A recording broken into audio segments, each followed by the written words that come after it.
Hello everyone, my name is Wes Hughes. I am a member of the Batsto Citizens Committee.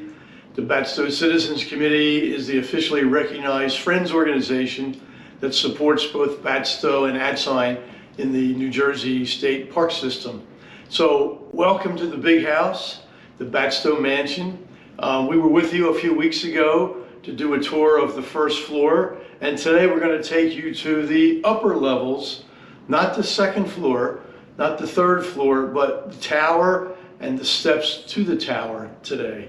I'm joined by Paul Purcell, another BCCI member, and working the camera and the audio and all the technical aspects of the film today is the Wharton State Park Superintendent at Wharton, Rob Auermuller. So Rob, thanks for helping us out today. So let's do a little background or history of Batsto and the mansion. So some of this you may know, but we're going to give you a little refresher course today. So as early as 1766, Charles Reed was on this site and he was operating a furnace.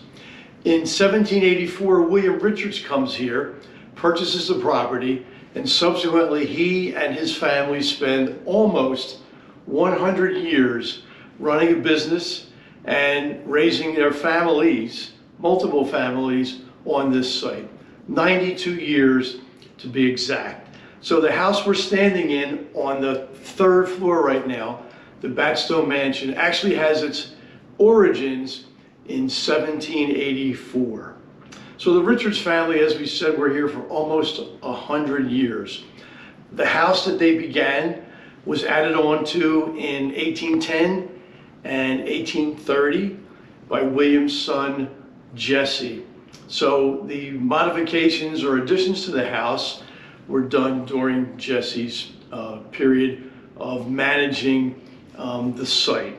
So Batsto became famous for bog ore, bog iron, and the operation of a furnace here. So for many, many years during the Revolutionary War, during the War of 1812, Batsto was very prosperous, producing products that were made from bog ore, scraped out of the streams in the local area. Over a period of time, those natural resources became depleted and the bog ore business suffered mightily. So under Jesse Richards' management of the property, he turned to another industry, which was the production of glass. So around 1846, the first glass factory appeared at Batsto and did reasonably well, but over time it also faltered. And then Jesse subsequently died in 1856. His boys took over, not a thriving business at that point, but a suffering business. So by 1874, the Richards family was no longer able to sustain a business at this site. So that kind of brings us to where we're at today. In 1876, Joseph Wharton, you may know him as a Quaker Philadelphia industrialist, made almost all of his money in metals, primarily nickel. In fact, he made most of that money in Camden, New Jersey. He buys the property, the house, all the buildings on the site, and 38,000 acres in a sheriff's sale in 1876. He buys all of that for the astonishing sum of $14,000. So between the years of 1876 and 1880, Joseph Wharton remodels and enlarges the house. It takes him 4 years to do so. Interestingly enough, Wharton spends $40,000 to fix up the house. So he spends a lot more than he did to purchase the property. Unlike the Richards family, the Wharton family did not live here year-round. They visited often, at least Anna and the children, maybe not so much Joseph. Joseph made many improvements to the house. Some of them are beyond this door here. Some of those improvements are beyond the door. So in addition to a central coal-fired heating system, hot and cold running water in the house, he added his own fire suppression system. and he added a tower to the top of the building. He made many improvements. So what we're going to do today is take you beyond this door and show you some of the upper portions of the house that unfortunately you can no longer see today. These areas were part of the tour many years ago. They're no longer part of the tour for a couple of reasons. One, these are the upper reaches of the house. The house is over 230 years old, so we try to keep the traffic and the weight down in that part of the house. And secondly, as you will see, moving about is difficult because there's only one way up and one way down. And it's, I won't say treacherous, but it's a little difficult to navigate. So for lots of reasons, we limit that traffic. So we're going to get started. I'm going to need some help opening the door. I'm going to ask if Paul can help us with that.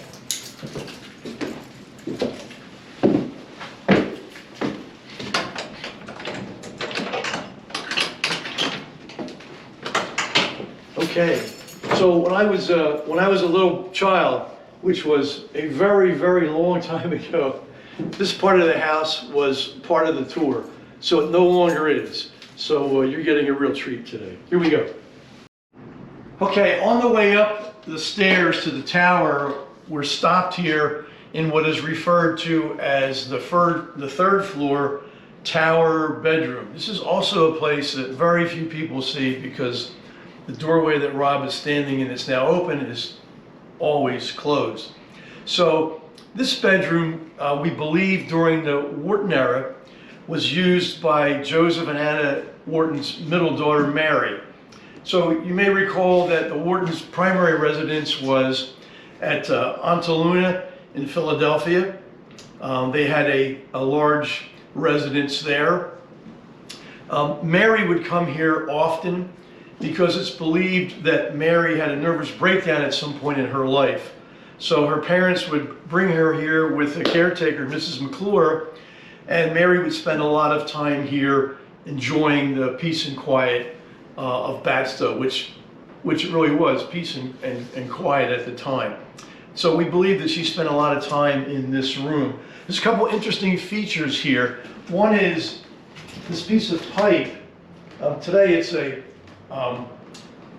current piece of the mechanicals for the house, but this opening reveals where a pipe, a part of the pipe system that Joseph Wharton installed would have been with a valve and a piece of hose in the event of a forest fire in the area or the house.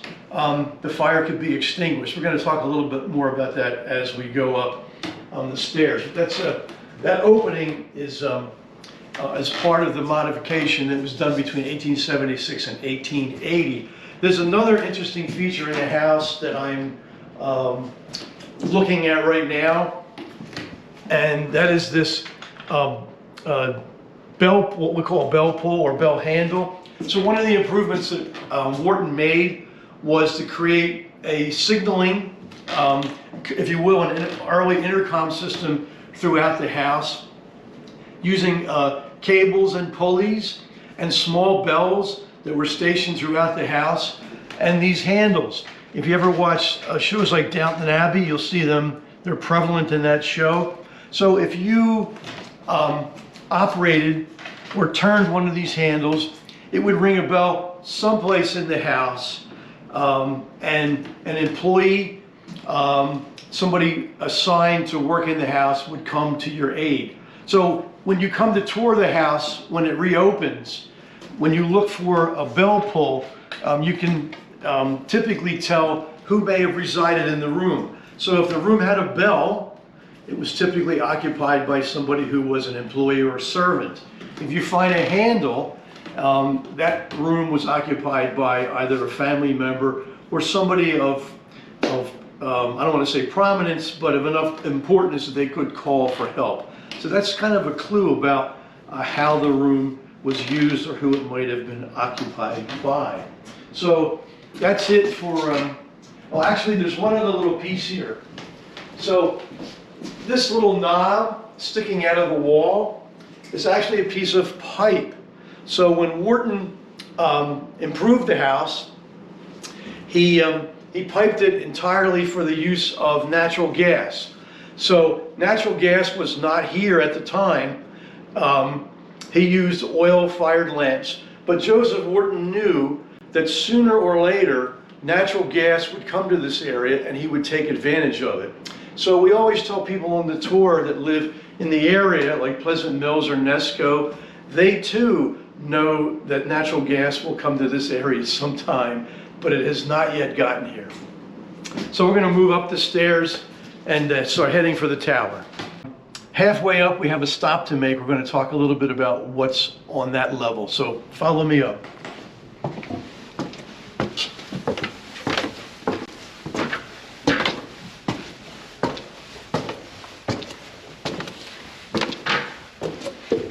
Okay, we're on the next level of the tower portion of the house. And this level has a very interesting feature. So to my left, is a 1,200-gallon water tank that Wharton had built and installed here. So why would Wharton want a 1,200-gallon water tank? As most of you know, there are many forest fires that take place in the New Jersey Pine Barrens. Wharton spent a lot of money not only didn't spend a lot of money purchasing the property, but spent a lot of money remodeling and enlarging it. So he was interested in having it not burned down. So what he took advantage of was the Batsto Lake, which is just down the road here. And with the use of a hydraulic ram, small water wheel, they would pump water continuously into this tank. It had some method of shutting off. I'm not exactly sure how, but you can do the math. It's a lot of weight in this tank when it holds 1,200 gallons. So when we were downstairs, we saw the opening in the wall for some pipe that would have existed. So Wharton had a series of pipes running throughout the house that in the event of a fire, a valve could be opened and gravity-fed water from this tank would help extinguish the fire. So he was very interested in protecting his investment. There are some other interesting features in the room. Over on the other wall, there's a variety of technology there.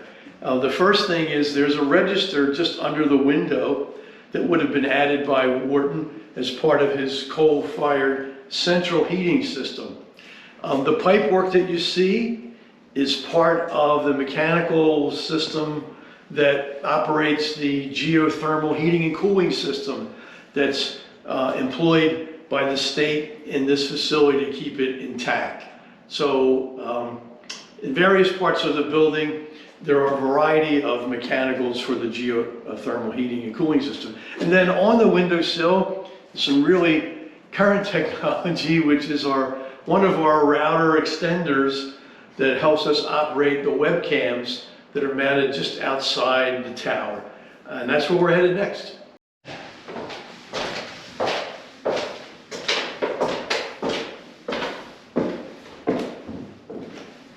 Okay, we're almost to the tower. Right now we're on the level that begins the spiral staircase to the tower. This is a very interesting staircase. I'm not exactly sure of either how many steps or the exact height of the staircase, but it'll take us to the floor level of the tower. So there's a tremendous view of the Batsto Lake from here. And as I said earlier, many years ago, you could take this trip up the staircase as part of the tour. But as you're going to see, it's difficult traversing this part of the building. So it is no longer part of the tour. So here we go, up the stairs.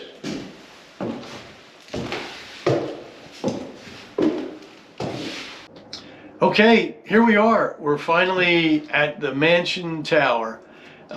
We picked a beautiful day to do this. It is clear as a bell.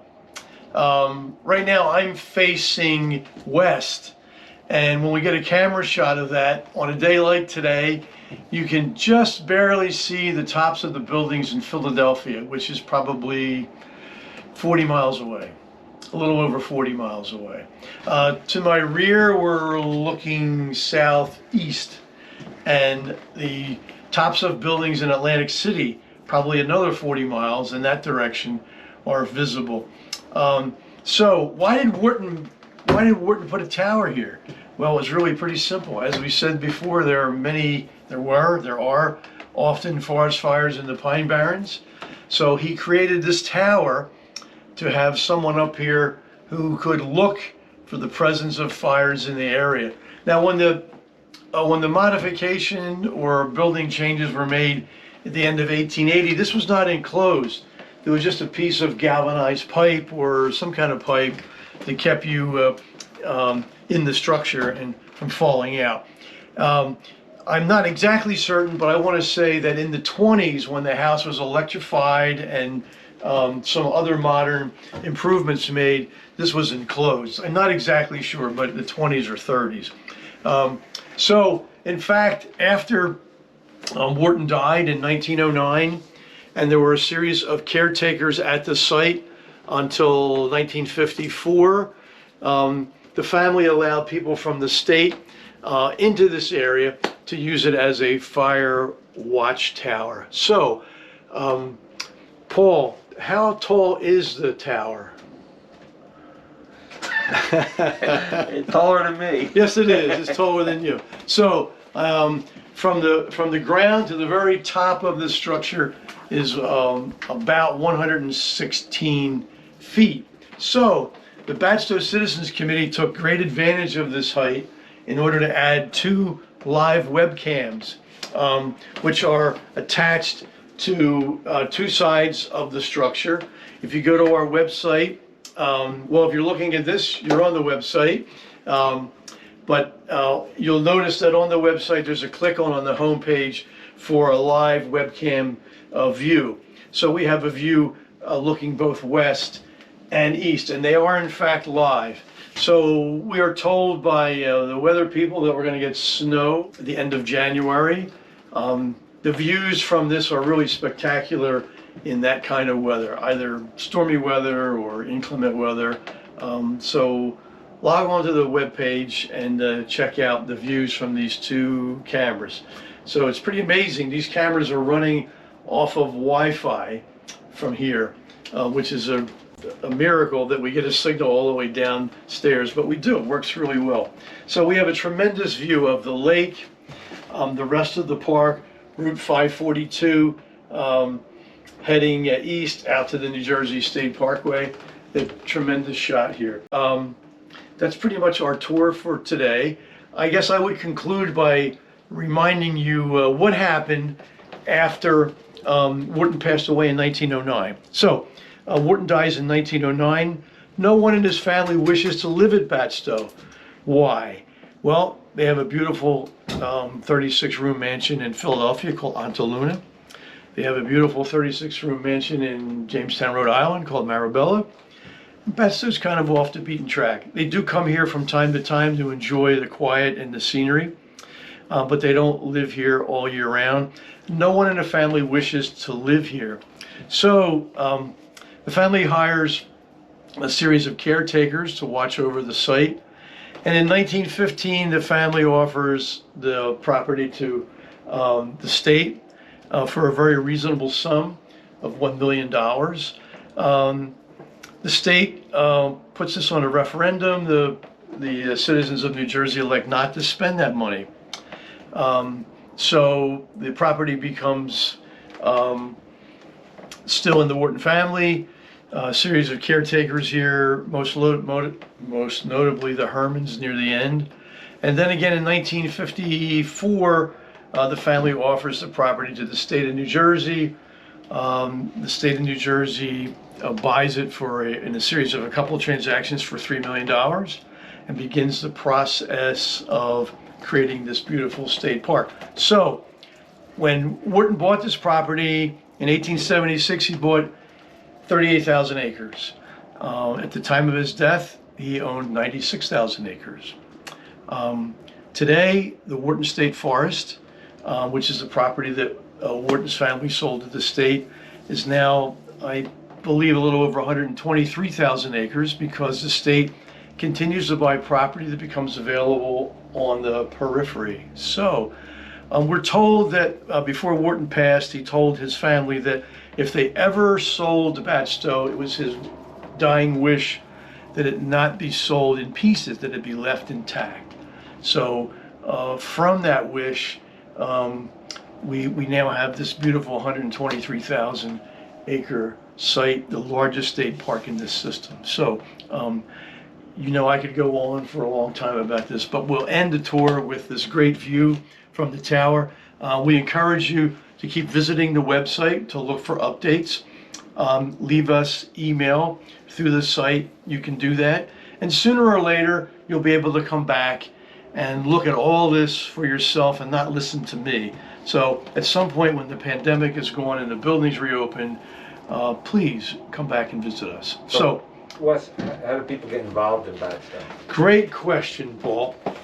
There are a variety of ways. We'd like you to become a member of the Batsto Citizens Committee. It's easily done by just leaving us an email on our website, and we'll take you through that process. You can also become a volunteer at Wharton State Forest. That's equally easily done as well. You can do that. You can start by doing it the same way, leaving BCCI an email through our website. There are many things that you can help with. Some are historical related, some are nature related. You might want to help in the visitor center, the nature center. There's a variety of things. The Batsto Citizens Committee organizes and conducts several special events during the year. There's plenty of things to help with. You can help behind the scenes, just like any big organization. There are lots of administrative and clerical, technical things that have to be done. We always need help. We need social media people. The list goes on and on. So don't think that there's nothing you can contribute. There are many things that you can contribute. So thanks for asking the question, Paul. So thanks for joining us, and we hope to see you at the site soon. Stay safe.